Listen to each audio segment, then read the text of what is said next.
Hi there, I'm Jen, this is Remembered Reads, and this is my reading wrap-up for the period between November the 18th and December the 8th of 2016. The first book was that I finished was actually In the Heart of the Sea, which I won't talk about in depth because I had started it during my last wrap-up, and that's there, but I finished it. It was as engaging as I thought the first half of it was in that video. So after that, the book that I started while I was on holiday and read on the beach, this was a bit of an odd book to read on the beach, but it's M.G. Vassanji's A Place Within, Rediscovering India. I've talked about M.G. Vassanji's books before. I'm a big fan of his novels and short stories. This is a nonfiction that he wrote. He is a Canadian writer, although he was born and grew up in Dar es Salaam in Tanzania, but his family's heritage was his grandparents on his mother's side and his great-grandparents on his father's side were from India. And this is a story about various trips that he took to India to find out more about his family's life there, and also some writing retreats that he did while he was there. So this manages to be a combination of both family memoir, travel writing, as well as history. So it balances between all three, and it does a great job of balancing between all three. And he does a really great merging of, he'll talk to authors there and talk about their importance. He'll talk about politicians. He'll talk about culture. And it's definitely framed through the framework of someone who's multi-generations removed, but who had real ties to North India and was a little bit disappointed when he got there, because when he first arrives, it's during a period of communal violence. And he was from an Ismaili community, and who left at a period such that the culture that he was raised in had big elements of both Hinduism and Islam. So to have gone at a period when there was a lot of communal violence was sort of extra shocking for him because it was that much further removed. And I think when you are from a more recent immigrant family, you maybe notice that in a more immediate way, but not as shocking, because usually there isn't that much. I mean, there's always change within a generation, and I think, that's always something you get, but to look at something that's 3 or 4 generations away, it's that much, you can almost feel his disappointment in that, which was interesting, because I feel like a lot of times when you read a history of a place, you are reading it from the perspective of either someone who has a very immediate connection, like it's where they live, and they're giving you the history that way, or they're coming at it from a much more academic perspective as opposed to that more personal perspective. So this was interesting to have the connection, but have it be so distant that it sort of goes back and forth. The interesting thing is, and I mean, you do sometimes read multi-generation immigrant memoirs of people going back, but usually in those cases they've lost the language, whereas he speaks Gujarati, he speaks Hindi, so he can still talk to people. That was really an interesting element to it. There are a lot of interesting parts where he points out biases in biographies of famous people, or the over-romanticism in Bollywood films, which I think people know, but he tells it in a funny way, and you go, okay, yeah, I get that. I guess there are 2 complaints that I would have about this book. And the first one is, there is one section where he's in Kerala, and he doesn't speak the language there. And that does give it a huge difference in tone from the rest of the book, because the rest of the book is all pretty much essentially all in places where he speaks the dominant local language, or at least one of the dominant local languages. And so when you get to the other part and he's that step removed, it gives a very different tone to that. And it's a relatively short section at the end of the book, and because it's at the end, it stands out a little bit more. So that was sort of a low point of the book. It wasn't quite as engaging because you felt that he wasn't quite as engaged, which sort of leads into the other issue of the book. Early in the book, he was saying on his first visit to India, he actually didn't know where his grandparents and great-grandparents' home village were located. So people would ask him, where are you going to see their hometown? And he would say, I don't know where it is, so I consider India to be the hometown, which is very grand. And then late in the book, someone asks him, have you seen all of India? And he says, oh no, that's for another trip, maybe someday. And that's a good full circle for the book. But the problem is, because it's been presented from the beginning as rediscovering India, and it's not rediscovering North India, and it's not rediscovering the India of his heritage, it means there's a huge portion of the country that is completely ignored. And just to give you an example of that, you can see there are a huge number of states here that aren't even named on the map. And you just think, well, which is basically the South, which I think is a problem in a lot of histories of India, where, the South doesn't exist. There are one or two points, and especially when he's talking about communal violence, and he says, and he talks about how, because that was less immediately affected by the migrations that happened at the point of independence and partition, that there's a whole different flavor of that in the South. But that's never explored, and I don't think that would be a problem in a book where it's presented as him, or of him exploring North India, or of him rediscovering his heritage areas. But because it's presented as rediscovering India the whole, it really stands out that if you're south of Mumbai and you're not this little section that's in Kerala, you don't exist, and you're not even labeled on the map. And I felt like that was something that should have been acknowledged more than just the little full circle comment of, no, I haven't seen all of India yet. Because the set-off and the payoff of that really kind of made me go, wait, half this map is missing. It's literally missing. It's not like, it shocked me that they weren't even labeled. Yeah, anything that's like everything over by Burma doesn't exist. Everything in the South. I felt conflicted about that part, because as a book, I thought this was great. It was very educational, and I feel like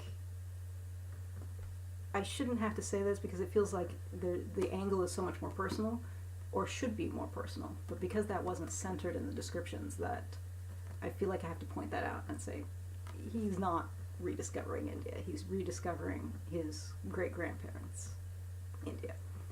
Still, I don't want to focus too much on that as a negative, because this is a really enjoyable and interesting read, and he touches on really a lot of points about history and politics and literary culture and pop culture, writing and cinema and all of that, and language.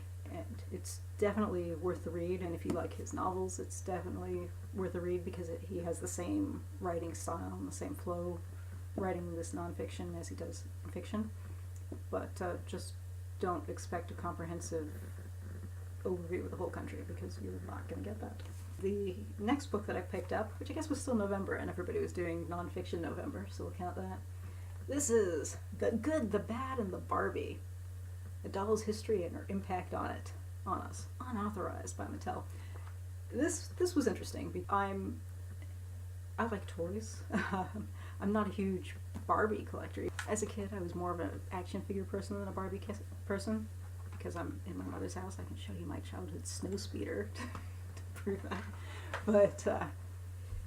But I have come to sort of appreciate the social impact of fashion dolls as I've gotten more into sort of the community of collectors, which I guess is kind of geeky to mention, but hey, it is. This is a very general history. So if you were a person who was already a hardcore Barbie collector, nothing in here would be new. You would know everything. As someone who didn't know that much, like this gets into how Mattel was founded, where the original idea for the doll came from, how some of the original ideas were explored. It gets into a little bit of, controversies. What did parents think of certain releases, the original release, as well as later ones when they explored new careers, as they introduced, other shapes of Barbie, as they introduced Ken, as they introduced different Barbies of different ethnicities, and the hits and misses of all of that. It is a very brief overview. You can see that this is huge print, lots of pictures. So it's definitely the kind of book that, I wouldn't say child-friendly, because it's maybe a little bit mature for that, but probably older middle grade friendly, I would say. color pictures in the middle. Yeah, so as an overview, it was great. So I feel like if somebody were just curious about collecting, or they were a collector of a different kind of fashion doll, this is especially interesting. Dolls of the World. I actually have that Barbie of South Africa. One of the few ones that I have. Anyway, this was a fun read, a short read. Probably not for a hardcore Barbie collector, but for somebody who is curious about the history of the doll and social reactions to the doll. This is a good place to start. There's a comprehensive bibliography at the end for further reading, so I think if you were more serious about it, or getting more serious about it, that would be a good place to start exploring. Alright, I learned things from it. The next thing that I picked up was this novella, Witches of Lychford, which is by Paul Cornell, who I've talked about his Shadow Police, his novels before, and he was also the writer of Captain Britain and MI-13, that comic series, which I still think is one of the best superhero comics of the past 10 years. This is great. This is one of, Tor has been putting out a lot of novellas in actual hard copies, which I love because I feel like in specifically science fiction and fantasy genre writing, there's this habit now where authors will tell a story that could easily be a novella and turn it into a 900-page book, and you read it and think, this is fun, but they really needed an editor. So I love this format, because I really like seeing genre writing like this that is longer than a short story, but not some giant opus when it doesn't need to be one. This is a lot of fun. It is, as it said, about some witches, and a supermarket chain wants to build a new branch on ancient lines to the fairy world. And, this is drama ensues. This was great. It was a lot of fun. Talk about nature and capitalism, or you just talk about witches. It's fun on so many levels. So, I'm super entertained, and I still really enjoy Paul Cornell's writing. He's great.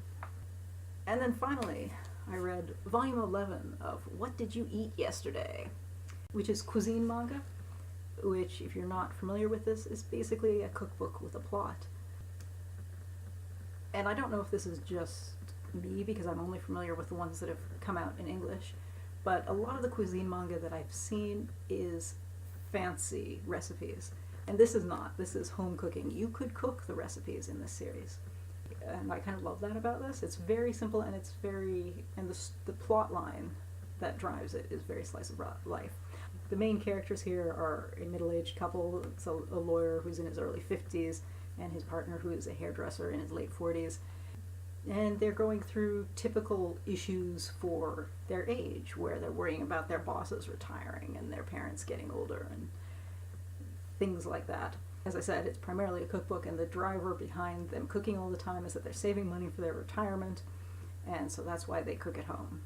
And it's just great. Some of the recipes in this book included steamed egg custard, stir-fried liver and chives, fried eggplant.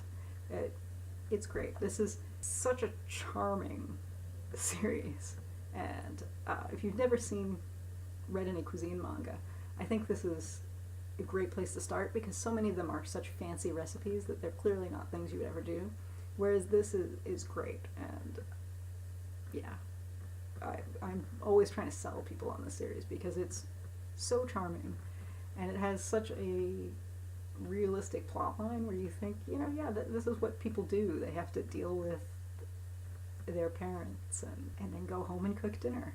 That's life. I'd say it's almost one of the most realistic pieces of fiction I've seen that sits in some kind of specific subgenre like this. Yeah, it's a fantastic series. I don't want to say too much about the story itself because it is volume 11. If you like cooking and you like slice of life stories, this is very much worth picking up. And that is it. So if you've read any of this, let me know. What did you think of it? And if you've read more cuisine manga, and especially if you know of other titles that aren't the sort of fancy cooking stuff, let me know. I'd love to hear about that. Ciao.